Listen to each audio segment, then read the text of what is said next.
All right, those country tunes make you feel like it's morning, doesn't it? Well, I'll call for handing it over to us for the masterclass. Hello, everyone. Welcome to the masterclass with me, Daryl Kwawu, in for Yao Banafo. We've been on it. We've been discussing agribusiness for the past few weeks. We've done snails. We've done what did we do? Fish. And then we started last week with a series on poultry farming. Joining me in studio is Emmanuel Odame Nyamekye, who is taking us through this class. He's CEO and founder of Perfect Amango Rest Power Farms. He's joined us in studio to continue the discussion. We started very well last week. Some of the things he talked about was how much you need to start a poultry setup. I think you mentioned 71,000 Ghana cedis with 500 layer beds. And you also talked about investors could expect an average net profit of around 15,000 cedis from the setup. We also talked about lighting for the what do you call it, the cages for the beds. And I think that was also insightful because I know we put some of the videos on social media, and I saw a couple of comments, people talking about, wow, I didn't know that this was important to sustain the beds and so and prevent them from being stressed out. Yeah. Welcome to the studio, Emmanuel Nyamekye, CEO of Perfect Amango Rest Farms. I like the name of your business, Perfect Amango Rest. How's your day been though? Very stressful. Very stressful entire in here. Yeah. But we are going to have a very relaxing conversation. Hopefully by the end you'd be less stressed. And so we are going to continue our conversation on poultry farming. Just so you're out there, you do not know what to do with money that you have. This is a business that you can venture into. And listening to Emmanuel last week, it appears to be a very, very, very lucrative business. If you look at what you can also do with it, it's not just about the beds, it's not just about the meat, it's about the eggs and so many things you can do as well. So Masterclass brought to you by Goil, Good Energy, Goil Yanaraya, and we want to kickstart the conversation because time is already fast spent. And so, Emmanuel, just a quick recap of what we discussed yesterday, just for those who are listening last week. Just for those who are listening for the very first time today, what do they need to know about poultry farming? I think last week we spoke about how to start, basically getting your land, knowing where to get your quality chick, quality water, and all that. We spoke about brooding, how to brood your bed, because brooding is very critical. So you have to know how to brood a bed. When you don't brood a bed very well, it wouldn't grow well to lay good for you. So you can't think of growing the bed badly and expect a better production. Mm-hmm. So the brooding aspect is a very critical time. And we spoke about the lighting program. You should know the kind of lights to use for brooding. Some people use the white, bright light, and I think that is stressful sometimes for the beds. You should have a very warm amber light that to provide a cozy environment for the beds.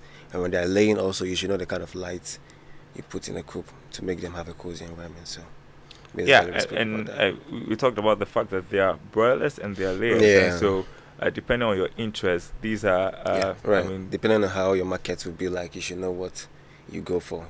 Whether for broilers, whether for layers. And the breeds as well. We have the local breeds. We have the local breeds, we have the foreign breeds, and the broilers. Most people are doing the foreign breeds. Yes, a lot. Some people don't go in for the local at all. So most of us are in the foreign breed. Yeah, and you also touched about the market for poultry farming. Recap? Yes, the egg market is very, very huge. As at now, demand for eggs are so high, and most farmers can't even supply their customers. And for the broiler section, I actually don't know about that because Ghana, we import chicken. So for the broiler aspect, I don't know what is going on there. But for the layer, for the eggs, demand is so high. Yeah, and it's one of the cheapest proteins right now. And so you can understand why eggs are in high demand. And so we are going to start with eggs today. Can you tell us more about what an egg is?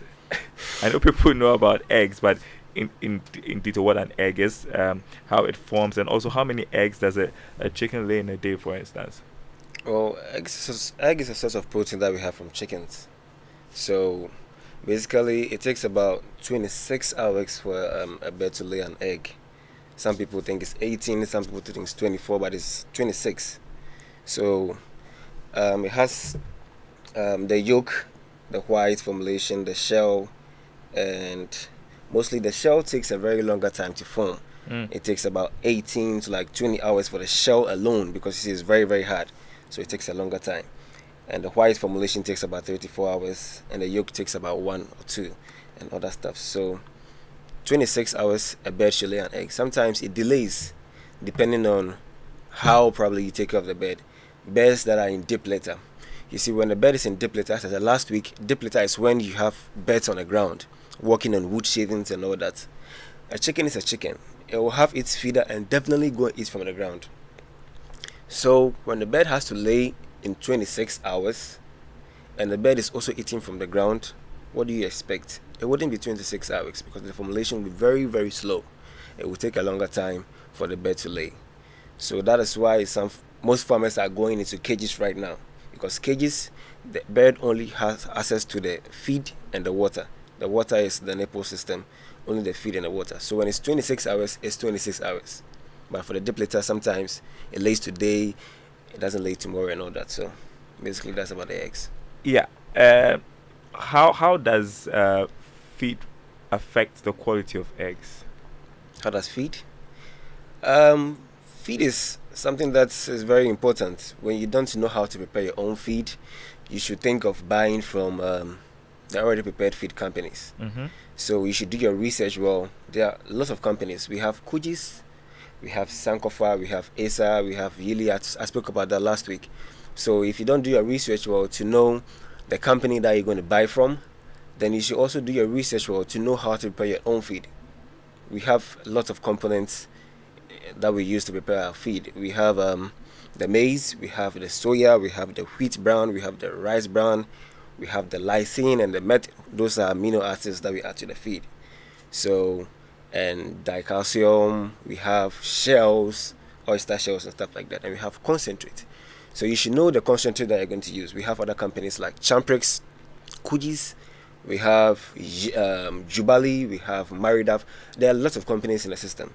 So you have to sometimes have friends that are farmers, who have been in the system for a very longer time. You ask them what they are going through, like what they're doing. Or someone says, I use Kujis, it's good for me. You will learn a lot from them. And you should take from one person. I'm following this person. So that you wouldn't have to listen to a lot of people. Just take one person, follow what he's doing, and I think it will work out for you for the feed aspect. Okay. And so aside from feed, I mean, if I'm into egg production, what do I need to know about how long, for instance, egg lasts? For how long can I keep them? I mean, how soon should I sell them? For egg, I believe or I know that the temperature in the room, that shows how egg is going to take, like how long it's going to take. So when the temperature is hot, sometimes in about 2 or 3 weeks or lesser than that, your eggs will get spoiled. But when the temperature is good, a cool temperature, after 2 or 3 weeks, yes, it will get bad. It will get watery before it gets bad and start to smell. So we did an experiment. We kept our eggs in the kitchen where the temperature was very cool. It took about 7 to 8 weeks before it get watery. So when it's hot in that place, it will get spoiled. So that is why most people that sell eggs are complaining that their eggs are getting spoiled, because you see they are in a container. A container also keeps heat inside. So the temperature that destroys the eggs, not just the egg. So the duration of the eggs to get spoiled is probably after 2 weeks.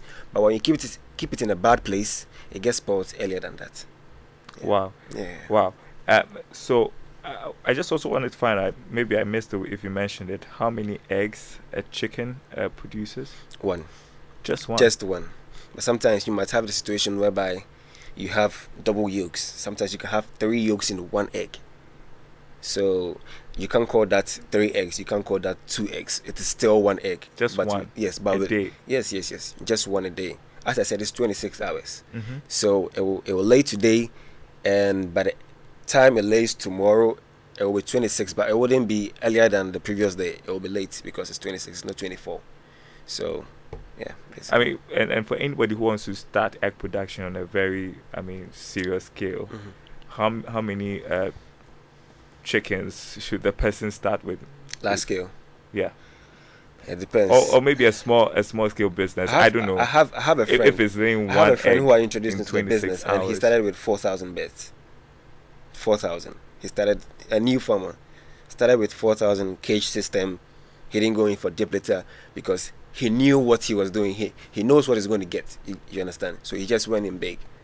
So if you want to do it right, you can go in for lots of beds and make sure you have the right consultant. When you have the wrong consultant, it will be a problem for you. I want to touch next on the health of the birds. You know, last 2 weeks when we talked about fish, I mean, I discovered so many interesting things about, I mean, health care for fish, and it seems very deliberate to ensure that the fishes are alive, they are healthy. What sort of investment goes into keeping the birds in real good shape? For chickens, it's a whole lot. The health of the bird is very, very important. It depends on you, the farmer. Hygiene is number one. When you don't keep your farm as clean as, let me say, your room, a bird will fall sick. Your litter, that is the same place the chicken releases its waste and sleeps inside. So you should know that when it's getting bad, you should take it out and bring in a new litter. Your litter shouldn't get wet. Some farmers will just have their drinkers spill litter on the ground and they'll just leave it just like that because they are chickens. A dry litter is different from a wet litter. When the litter is wet and the chicken pecks on it, it's a bad habit. It's going to grow sick, have cocci and stuff like that, diarrhea and all that. So you should know that when your litter is also dirty, that is when the chicken has stuff like lice that gets into them. Lice, it sucks their blood, and also when they're laying, it reduces production. So basically, you have to keep your coop very clean. Hygiene is very, very, very important. When you don't do that, a lot of sickness and lots of bacterial infection will affect you. What's the commonest disease? I mean, we've heard of bird commonest flu in times past. Well, since I started the job, I've not experienced bird flu, but the commonest disease that is affecting farmers is cocci. As I said, that is like basically diarrhea. It's very easy for a chicken to get diarrhea when it's in deep litter because it's definitely going to eat from the ground, as I said. So when it's eating from the ground and the litter is also wet, which is very bad, it will always get diarrhea. And when it gets diarrhea, production is not going to be good for you. But when the litter is dry, it's a different situation altogether. But when it's wet, it's bad.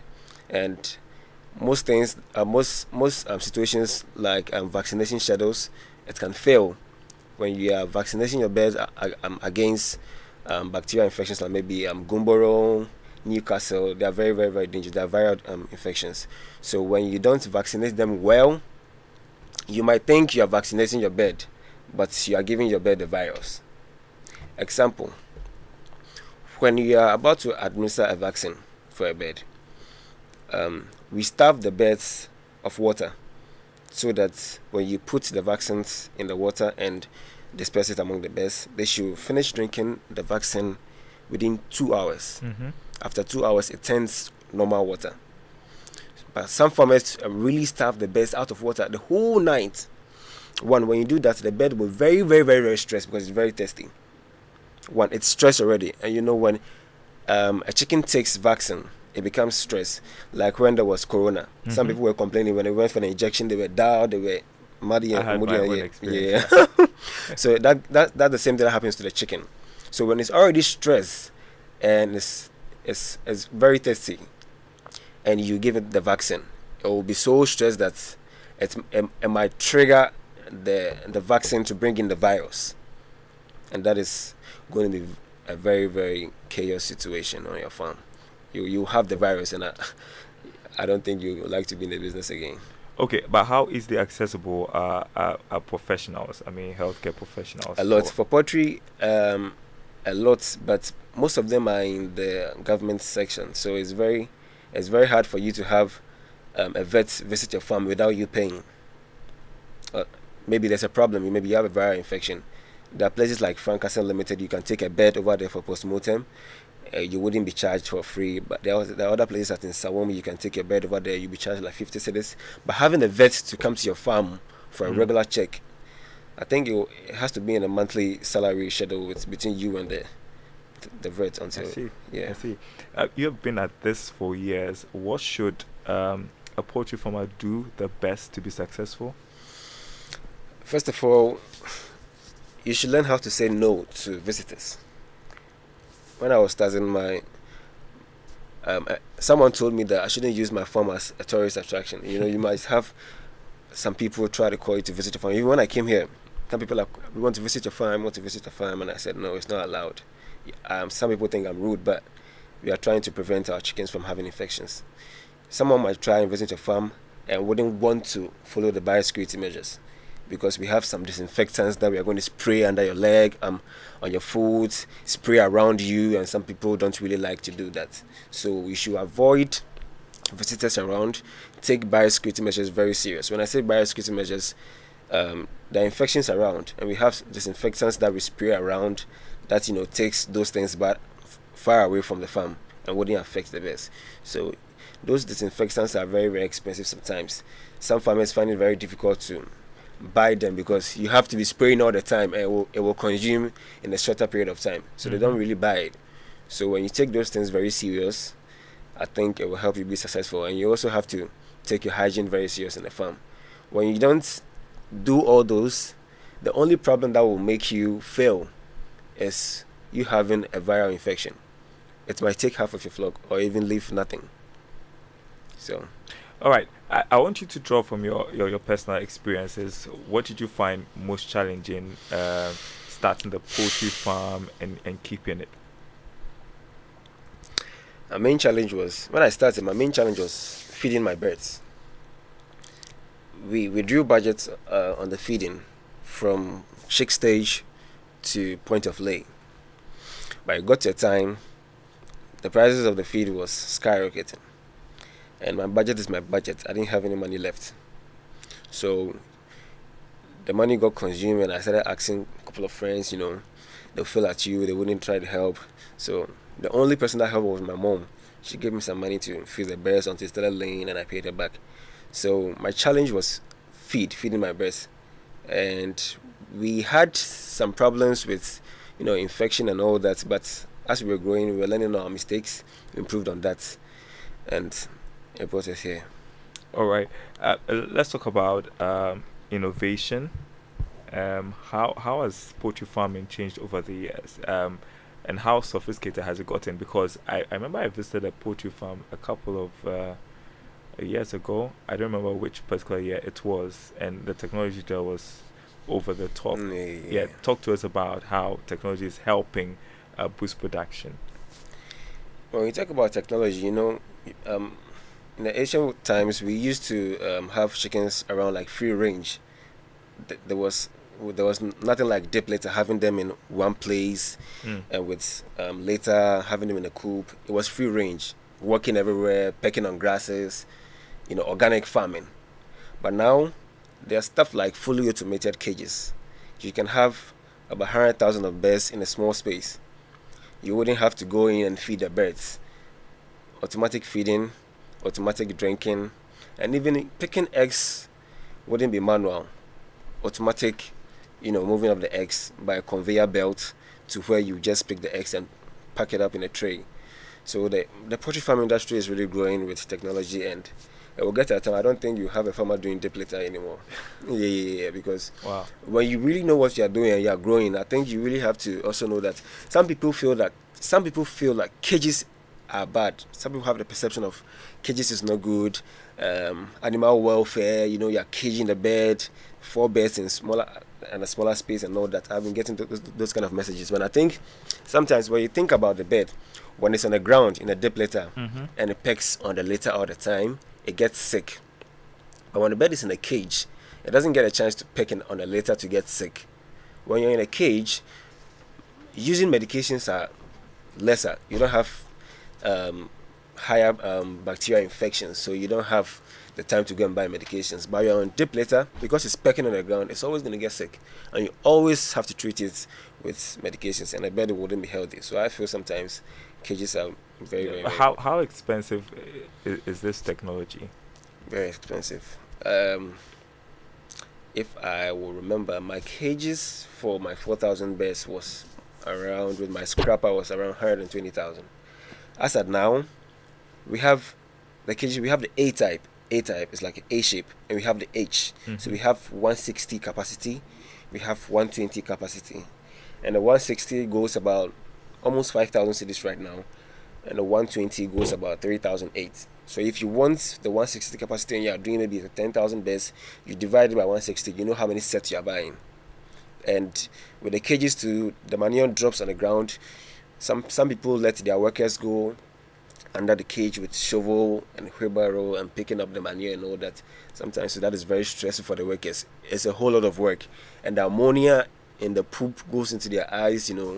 Is very bad. So we have manure scrappers that uses motor to push the manure into maybe a safety tank or a manhole or something, and when it's full, you can have these people come and pull it out, and you pay them. So that's what's talk to us about market opportunities, because I'm sure many people listening want to know what's in it for me when I venture into poultry farming.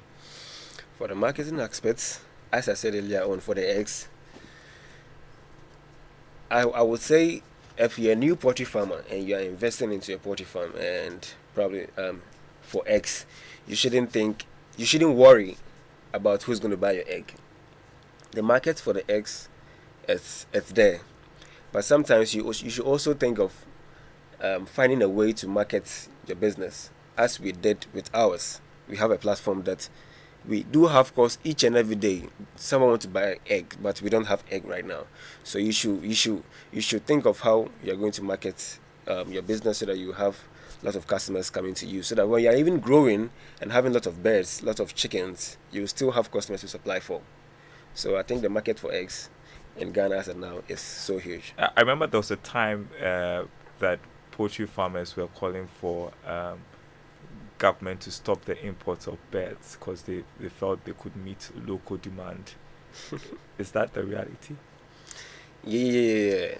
Ahead of that, when I started the business, they were stopping the government from importing local foreign chickens, like the cold store stuff. Yeah. I think that is the broiler unit. Yeah, most farmers were telling the government to stop that, but for Ghana, I don't think we can meet the market, because most farmers like to go into the layer than the broiler, because they feel that when they even go in for the broiler, they wouldn't have market for that. Because I have colleagues that did broiler last year Christmas, around November, December. And when it got to January, February, and their stock was still on their farm, and it was very bad. So most farmers don't like to go in for the broiler, because they feel that the government is going to bring chickens into the country. So they don't stress themselves at all. Does that also cut local poultry farmers from the international market? Sort of like you can only do business locally. Do you have people who are exporting to other countries? For the broilers? Yeah. I don't think so. Wow. No, I don't think so. Most broiler farmers I know only doing for locally. They don't import, not at all, because the government is actually importing it here, and when you're doing it here, I don't think you can export, because we really consume chicken in Ghana. So yeah. And so what are the existing gaps? Because I mean, you talk about your friend who has broilers during Christmas stuck at his farm, nowhere to take the broilers. Isn't there policy that can help? For instance, what are the gaps? Maybe supply government agencies instead of you can have people like Papaya and all that. I had a friend who had a contract with Papaya, and he called me that, let's do maybe 2,000 broilers for Papaya. But the terms and conditions they were telling us, we didn't like it. We are going to use our own money to breed a bird for 6 weeks. The feeding our own money. They said when they come for the broiler, they are going to pay us 20% of the total price of the chicken, and the rest will be paid in about a month or two, which is not good, because you can't come for the chicken and pay 20% and pay me the rest in 2 months. No, it's not done that way. So so rather than leave your birds there stuck with no sale, how about value addition? I want us to talk about that because we're going to take a short break. Value addition for poultry products. I mean, what sort of opportunities there are, and some other issues. You're listening to the Masterclass here on Joy 99.7 FM. We're taking a short break. We'll be right back.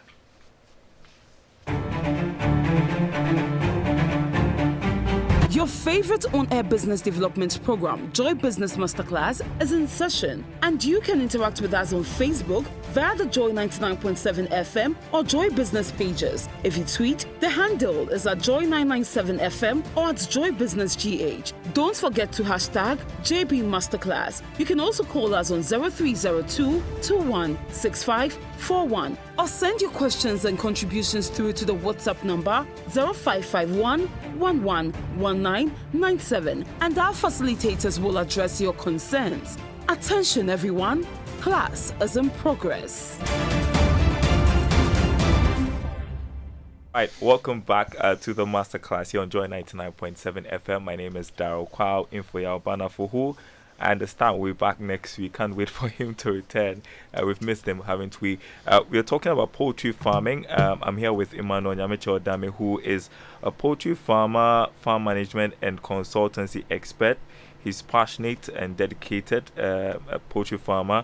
He's built a thriving career in agriculture, specializing in poultry farming with a keen eye for innovation and a commitment to quality. He's established himself as a leader in the field. His expertise lies in identifying opportunities, development strategies, and driving growth in poultry farming and agricultural experiences. I think we should talk about strategies, development strategies, and driving growth. I think that would be a very important nugget for people who want to venture into poultry farming. But I just remind you that the masterclass is brought to you by Gwell Energy, Gwell NRI India.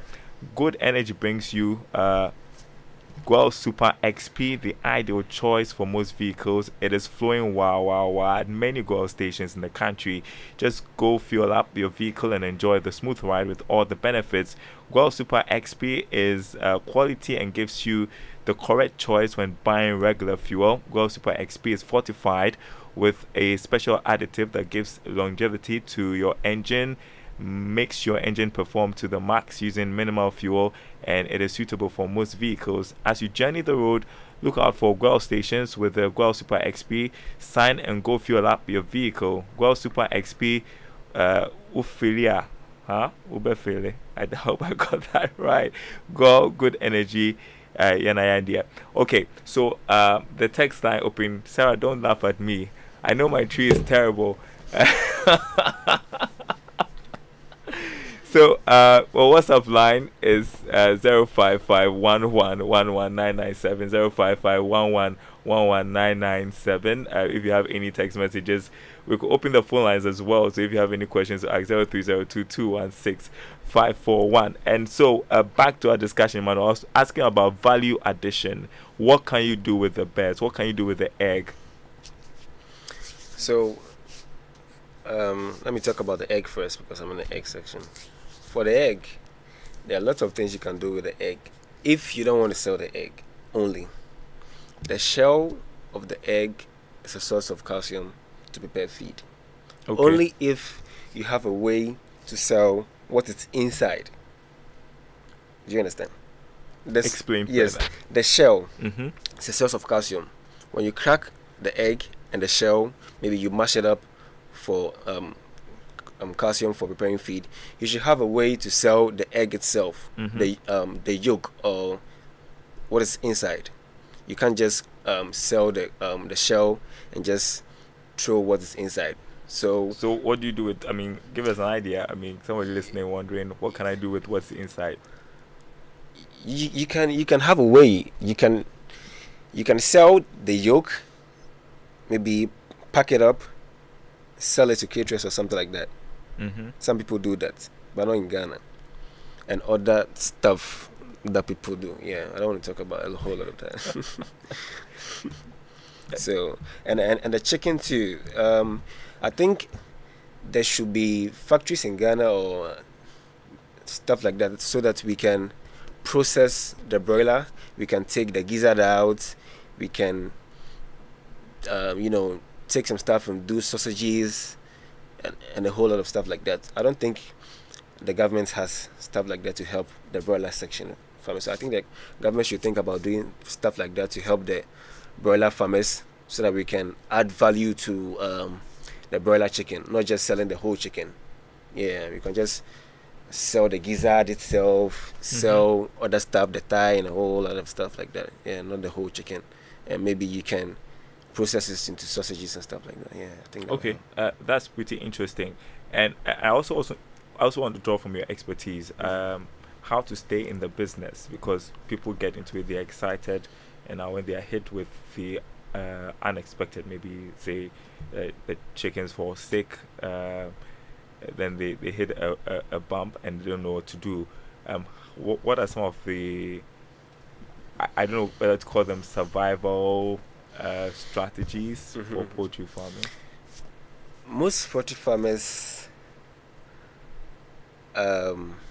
create a business and, should I say, leave the country. Most diasporas. So I've had the situations whereby some people call me to go and check up their farm for them, but they are not in Ghana, and the workers are collapsing the business. Just like yesterday, a farmer called me that he had 74 mortalities, and I said, "How come?" And she says she doesn't know. And I said, "You don't know? Take the bed for postmortem." So she took the bed. The worker took the bed for postmortem, and they said it's bacterial infection. They prescribed some drugs for the worker, and the worker took the drugs to the farm. So the worker was supposed to administer the drug the next day, and called her boss that he is sick, he can't do it. So unless the boss finds someone else to come and administer the drug. I feel that you shouldn't create a business like a poultry farm and leave it and travel. If you can't be here, don't do it. You have to be here 24/7. You have to manage the farm yourself. I manage the farm myself. I don't do anything. It's my business. It's my investment. You have to be here and take over yourself. You don't have to hand it over to someone and just leave the country and go, because when you're doing about 4,000 layers, fully cage system, it's close to $100,000. You can't just do that and just leave the country. So most farmers that are absentees farmers fail a lot. It's 100% you're going to fail, because when they're stealing your eggs, you wouldn't even know. Yes, so you have to be on the side to know what is going on. And for poultry farm, I think that when you want to grow, you shouldn't think about spending your income or your net profit. For instance, what we did was, when we had 500 birds, and we had our previous flock was 3,000. So what we were making a month, we were saving it, and we got a time we use that money to prepare a different coop. So it's like a rollover investment. You roll over until you feel comfortable. Maybe you have 20,000 birds, you're comfortable with this, you have to enjoy it, and you start chilling your money. You don't have to just start with 1,000 birds and just spending your income. No, I don't think you can grow. Yeah, but there are some people who maybe are not actually into the farming, but just want to pump money into it, like invest in the poultry farming. What opportunities are there for them? If you don't have time and you want to invest in a poultry farm, I think you should try and find a good consultant who you can trust, who will set up the farm for you, and manage for you. Or you find a farm which is doing good, invest in that farm, and maybe there might be terms and conditions, paperwork and stuff like that. You know what you're going to gain from your investment. If you think you don't have time, but if you have time, you can set up the farm yourself. But if you don't, as I said, find a consultant. He's going to help you set up your own farm, manage for you, do everything for you to get what you are supposed to get. Or find a farm which is doing good, invest in the farm, paperwork, attorneys are on point, and you know what you're gaining from that. That is fine. Okay, I'm going to circle back to the health of the birds, because I don't know if you mentioned that chickens are given medications. Yeah. And they're vaccinated also. Can you tell us more about that? Okay, so the vaccination schedules of birds are lots. We have about, I think, 7 or 8. We have gumboro, which is a viral infection that affects the bird. So you have to vaccinate the bird against that. But when you don't do it well, you are giving the bird the virus.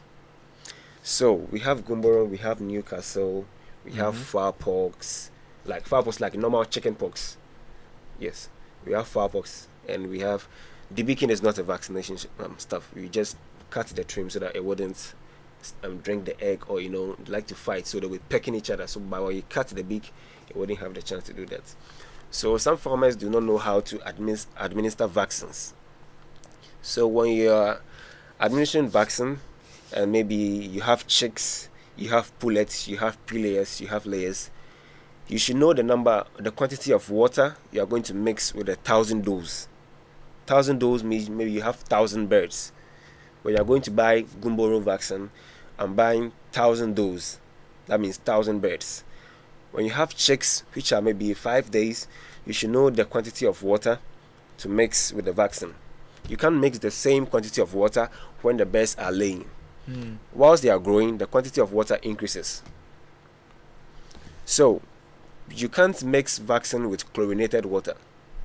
When you mix vaccine with chlorinated water, you are going to kill the vaccine, and the vaccine wouldn't work. So sometimes what we do is we fetch our water from the borehole, we boil the water at night. We boil it at night and leave it overnight, and the next morning we give the water to the birds after mixing the vaccine with the water. That's what we do, and it's helping us, because apparently when you boil water, it evaporates some of the chlorine from the water, and that helps us. So you should know what you're doing. When you don't vaccinate your birds well, you are giving them the virus. There are situations whereby some farmers will think they are vaccinating their bird, but they're giving the bird the virus because they are not doing it well. And when you don't do it well, you have the outbreak. And when you have the outbreak, you can lose all your birds. Rebecca saw us. So yeah, Rebecca saw us. Rebecca saw us. Yeah. And next question, which is much more ideal: preparing your own feed or buying feed? Preparing your own feed is super good, because as humans, when you're buying food from outside, you don't know what's inside. You don't know how they prepare the feed. You don't know the kind of water they use to prepare the feed. But if you are preparing your own feed at home, you know what you added to the feed. You know how you prepared the feed. That's the same ways it goes for the chicken. When you're preparing your own feed, you know what you put in the feed. But when you're buying already prepared feed, you don't know what they put into the feed. After buying the feed, you will see a sheet in the feed that has the component, lysine, meth, maize, and all that, but you don't know what is inside. They can just write anything for you, but you don't know what's inside. So you should learn how to prepare your own feed, but sometimes it's stressful. You will go and buy the maize, soya, all from different locations to prepare your own feed. But sometimes you can have a commercial feed mill around. For us, we have a commercial feed mill around that is about 10 minutes closer to our farm. You can go there with the formula you have, and they will just prepare the feed for you. They have all that you need. So we just go in with our concentrate, because they don't have our concentrate, and we go with the formula, and they prepare the feed for us. So I think every farmer has to learn how to prepare their own feed, so that you can maximize your production. Because sometimes when the maize price is going high, or commodities are going high, the companies that prepare the feed also try to reduce the quality of the feed to make profit, and you wouldn't know that, and it will reduce your production. All right, tell us what sort of support poultry farmers need right now. I mean, why poultry farming is important for our economy, and what sort of support the poultry farmers need right now. Because I mean, I do the news always. There's a lot of complaints on poultry farmers. What sort of environment do they need to thrive, and how important is poultry farming for our economy? I think if the government can't do anything for us, like having a hatchery in Ghana that we are going to produce our own chicks, if they can't do that, they should grow maize for us. Because we have huge lands in Ghana that it's there, it's bare, they're doing nothing. Because as I said, last week when I came here, maize was 320 cedis. Yesterday it's 345 cedis, just 50 kgs. Yes, it's gone up again. Yesterday I was so shocked. I'm going to prepare feed, and my budget is up again. It's sad. So I think they should think about maize is nothing. Like maize, common maize, it's nothing. But I see an opportunity there for anybody who wants to enter into Yes. maize farming, because I mean, you guys need the maize.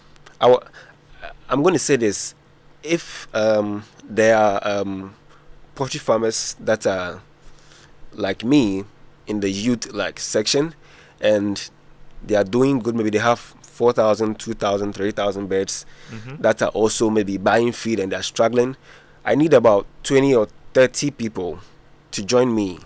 We can lease a land, a very big land, have an irrigation system, bring money together, grow maize for ourselves, and when we harvest, there will be a paperwork, attorneys and stuff. We know how to share. It's going to help ourselves, or we can sell it or something. Then depending on the government. Right now, maize is too high. I can't do it myself though. So when I have some support from friends, we can come together and do it, and it's going to help ourselves, because maize takes about 60% or 70% of the feed preparation. The rest is normal. I see good business there. I mean, anybody who that's like you can just grow maize and just sell to poultry farmers. Grow maize, sell to poultry farmers. That should be a very lucrative business, because most of them complain a lot about. If you want to grow the maize, you shouldn't think about you should think about probably getting drones and stuff to spray the maize. When you have a lot of land, you can have laborers going about spraying the maize to prevent this insects to be destroying the maize. So you should think about drones or something like that to just do its work, spray and all that, and it will make things go. All right, well. we've run out of time, so I'm going to ask you to give us your concluding remarks on all that we have discussed so far. Yes, somebody texting us, that's Nana from Pondasman Estate. How can I find a consultant to set up my farm for me? I need the contact urgently. Any help? Well, we do that. So I have a team that I've trained in setting up a farm. My masons, my carpenters and stuff like that, they're under me. So I've trained them to do what they're supposed to do. So as I said, I have a farm I'm constructing in Winneba that they're dealing with that. So when someone needs, all right, I think it would be like helpful to share your contact at this point. I did that last week, and okay, my MD, let's do that again. Yeah, my MD picks up the call, so sometimes it's very hard to get me. So 054 918 6678. Okay. 054 918 6678. I hope you're able to get that number enough in Pong. 054 918 6678. 6678. So if you are there, you need a consultant to help you set up your farm. I think that Emmanuel will be of help. And so, concluding remarks, Emmanuel, why should anybody want to do poultry farming? Why should they invest their money in it? I feel it's a great investment. One, and it's fun to have chickens around. It's fun to have chickens around. When they come as chicks, it's so lovely. The noise they make, how they move about. When they grow and they're laying, it's no fun because they're just laying the eggs for you. Yeah. But when they're chicks, that's the lovely aspect of them. It's lovely, and the profit margin, it's good. It's huge. Example, when you have 4,000 layers, you can be making about 90,000 cedis a month, and that is a lot. I don't know the kind of investment you can have that. So I think if you are really interested in having an investment in Ghana, you should think about going for a poultry farm investment. Okay. That will help. Says Emmanuel Odame Nyamekye, who is a chief executive and founder of Perfect Amango Rest Farms, joined us today and last week for our masterclass on poultry farming. I still don't know which one to venture into, whether to do snails, whether to do fish, whether to do poultry. But the decision is yours. And like Emmanuel was saying, it's very lucrative. You stand to make profit if you do it well. I think that the key thing is about doing it well and paying attention to the birds. If you're able to do that, you're in a good place. And so that's the masterclass. Thanks for listening, everyone. You can always refresh your memory on all the things that we've discussed by going to our Facebook platform. That's Joy 99.7 FM. And you can catch up on all that we've discussed in case you missed it. So that's the masterclass. My name is Daryl Kwawu. It's back to Akofa with more of Ignition. Hey.